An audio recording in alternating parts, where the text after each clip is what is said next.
Part 1. No investigation, no right to speak.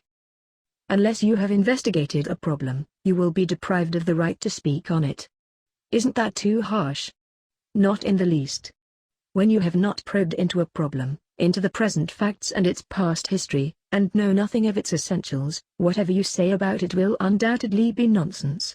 Talking nonsense solves no problems, as everyone knows, so why is it unjust to deprive you of the right to speak?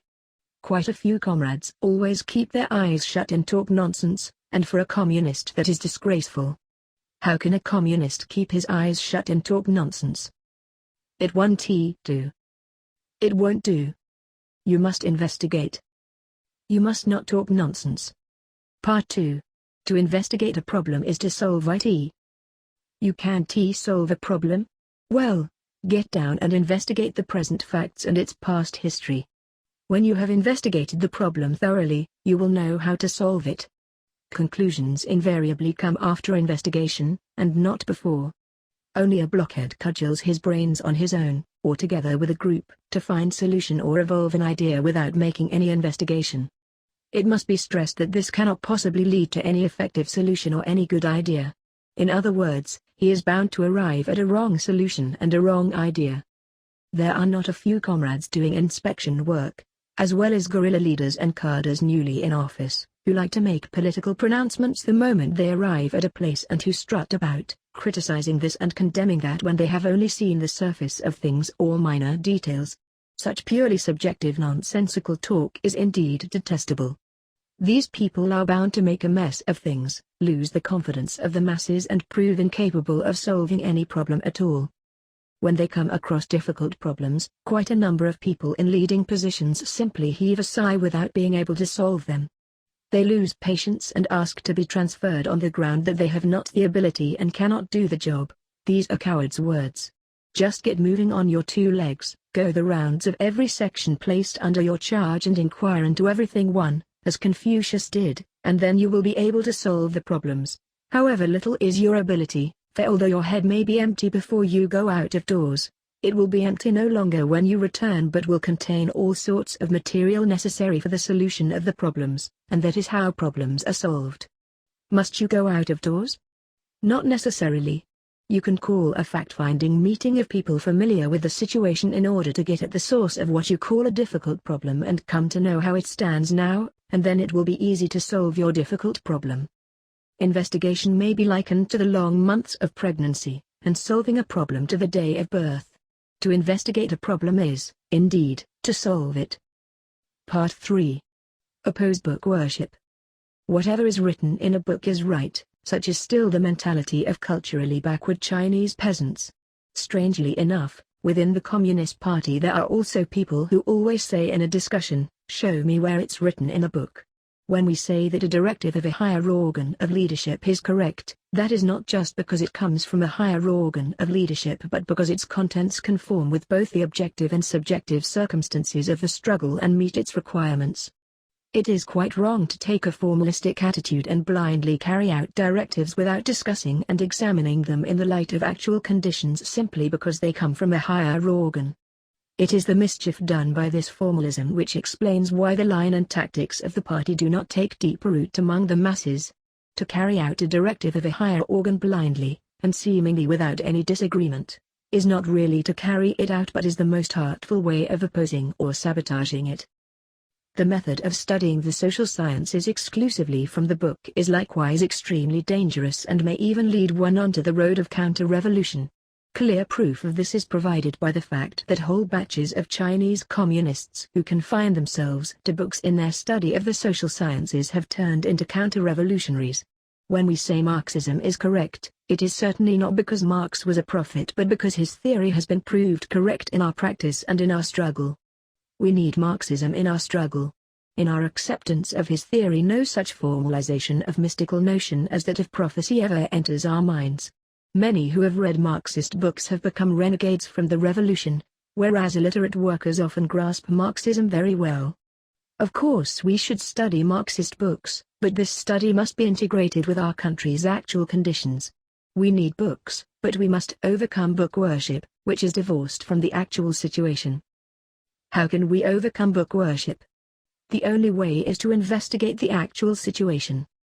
Part 4. Without investigating the actual situation, there is bound to be an idealist appraisal of class forces and an idealist guidance in work, resulting either in opportunism or in putschism. Do you doubt this conclusion? Facts will force you to accept it. Just try and appraise the political situation or guide the struggle without making any investigation, and you will see whether or not such appraisal or guidance is groundless and idealist, and whether or not it will lead to opportunist or putschist errors. Certainly it will. This is not because of failure to make careful plans before taking action, but because of failure to study the specific social situation carefully before making the plans, as often happens in our Red Army guerrilla units. Officers of the Lee Kuai-tu type do not discriminate when they punish the men for offenses. As a result, the offenders feel they have been unfairly treated, many disputes ensue, and the leaders lose all prestige. Does this not happen frequently in the Red Army? We must wipe out idealism and guard against all opportunist and putschist errors before we can succeed in winning over the masses and defeating the enemy. The only way to wipe out idealism is to make the effort and investigate the actual situation. Part 5. The aim of social and economic investigation is to arrive at a correct appraisal of class forces and then to formulate correct tactics for the struggle. This is our answer to the question, why do we have to investigate social and economic conditions? Accordingly, the object of our investigation is all the social classes and not fragmentary social phenomena. Of late, the comrades in the Fourth Army of the Red Army have generally given attention to the work of investigation, but the method many of them employ is wrong. The results of their investigation are therefore as trivial as a grocer's accounts, or resemble the many strange tales a country bumpkin hears when he comes to town, or are like a distant view of a populous city from a mountain top. This kind of investigation is of little use and cannot achieve our main purpose. Our main purpose is to learn the political and economic situation of the various social classes. The outcome of our investigation should be a picture of the present situation of each class and the ups and downs of its development. For example, when we investigate the composition of the peasantry, not only must we know the number of owner peasants, semi-owner peasants and tenant peasants, who are differentiated according to tenancy relationships, but more especially we must know the number of rich peasants, middle peasants and poor peasants, who are differentiated according to class or stratum. When we investigate the composition of the merchants, not only must we know the number in each trade, such as grain, clothing, medicinal herbs, etc., but more especially we must know the number of small merchants, middle merchants and big merchants. We should investigate not only the state of each trade, but more especially the class relations within it. We should investigate the relationships not only between the different trades but more especially between the different classes. Our chief method of investigation must be to dissect the different social classes, the ultimate purpose being to understand their interrelations, to arrive at a correct appraisal of class forces and then to formulate the correct tactics for the struggle, defining which classes constitute the main force in the revolutionary struggle, which classes are to be won over as allies and which classes are to be overthrown. This is our sole purpose. What are the social classes requiring investigation? They are the industrial proletariat, the handicraft workers, the farm laborers, the poor peasants, the urban poor, the lumpen proletariat, the master handicraftsmen, the small merchants, the middle peasants, the rich peasants, the landlords, the commercial bourgeoisie, the industrial bourgeoisie. In our investigation we should give attention to the state of all these classes or strata. Only the industrial proletariat and industrial bourgeoisie are absent in the areas where we are now working, and we constantly come across all the others. Our tactics of struggle are tactics in relation to all these classes and strata. Another serious shortcoming in our past investigations has been the undue stress on the countryside to the neglect of the towns, so that many comrades have always been vague about our tactics towards the urban poor and the commercial bourgeoisie. The development of the struggle has enabled us to leave the mountains for the plains. We have descended physically, but we are still up in the mountains mentally. We must understand the towns as well as the countryside, or we shall be unable to meet the needs of the revolutionary struggle. Part 6. Victory in China's revolutionary struggle will depend on the Chinese comrades' understanding of Chinese conditions. The aim of our struggle is to attain socialism via the stage of democracy. In this task, the first step is to complete the democratic revolution by winning the majority of the working class and arousing the peasant masses and the urban poor for the overthrow of the landlord class, imperialism and the Kuomintang regime. The next step is to carry out the socialist revolution, which will follow on the development of this struggle. The fulfillment of this great revolutionary task is no simple or easy job and will depend entirely on correct and firm tactics on the part of the proletarian party. If its tactics of struggle are wrong, or irresolute and wavering, the revolution will certainly suffer temporary defeat. It must be borne in mind that the bourgeois parties, too, constantly discuss their tactics of struggle.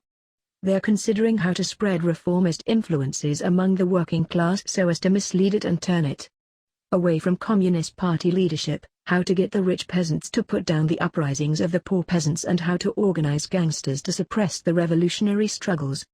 In a situation when the class struggle grows increasingly acute and is waged at close quarters, the proletariat has to depend for its victory entirely on the correct and firm tactics of struggle of its own party, the Communist Party.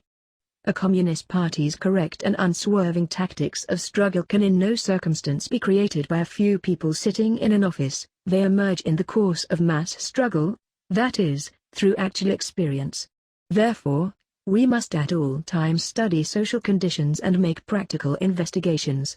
Those comrades who are inflexible, conservative, formalistic and groundlessly optimistic think that the present tactics of struggle are perfect, that the Book of Documents, 5, of the party's 6th National Congress guarantees lasting victory, and that one can always be victorious merely by adhering to the established methods. These ideas are absolutely wrong and have nothing in common with the idea that communists should create favorable new situations through struggle. They represent a purely conservative line. Unless it is completely discarded, this line will cause great losses to the revolution and do harm to these comrades themselves. There are obviously some comrades in our Red Army who are content to leave things as they are, who do not seek to understand anything thoroughly and are groundlessly optimistic, and they spread the fallacy that this is proletarian. They eat their fill and sit dozing in their offices all day long without ever moving a step and going out among the masses to investigate.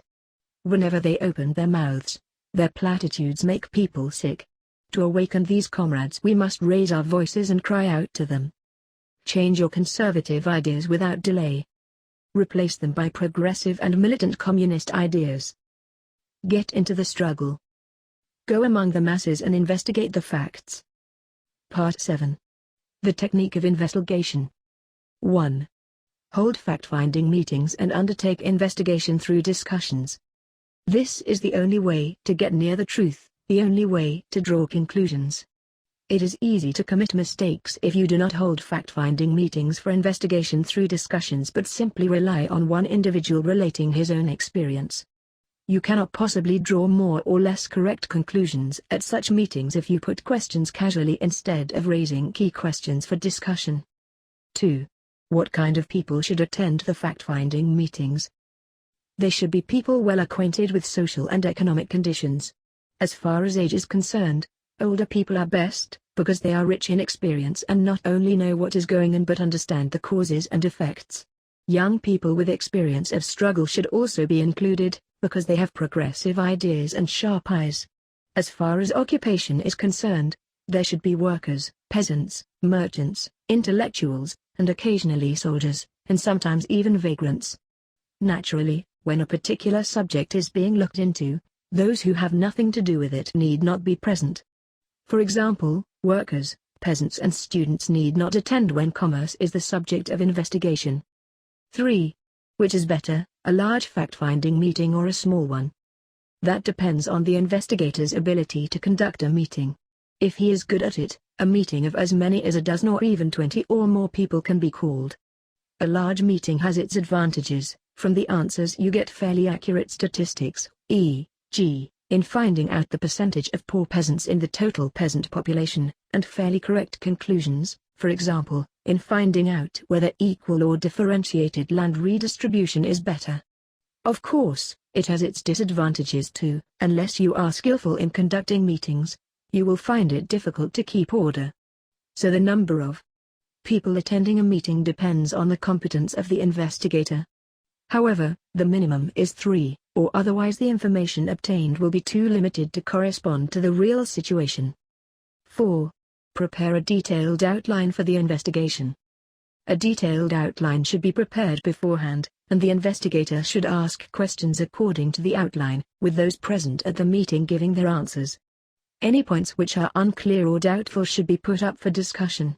The detailed outline should include main subjects and subheadings and also detailed items.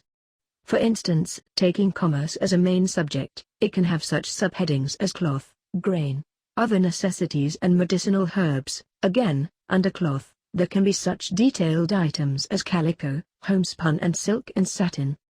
5. Personal participation. Everyone with responsibility for giving leadership, from the chairman of the township government to the chairman of the central government, from the detachment leader to the commander-in-chief, from the secretary of a party branch to the general secretary, must personally undertake investigation into the specific social and economic conditions and not merely rely on reading reports. For investigation and reading reports are two entirely different things. 6. Probe deeply. Anyone new to investigation work should make 1 or 2 thorough investigations in order to gain full knowledge of a particular place, say, a village or a town, of a particular problem, say, the problem of grain or currency. Deep probing into a particular place or problem will make future investigation of other places or problems easier. 7. Make your own notes. The investigator should not only preside at fact-finding meetings and give proper guidance to those present but should also make his own notes and record the results himself. To have others do it for him is no good.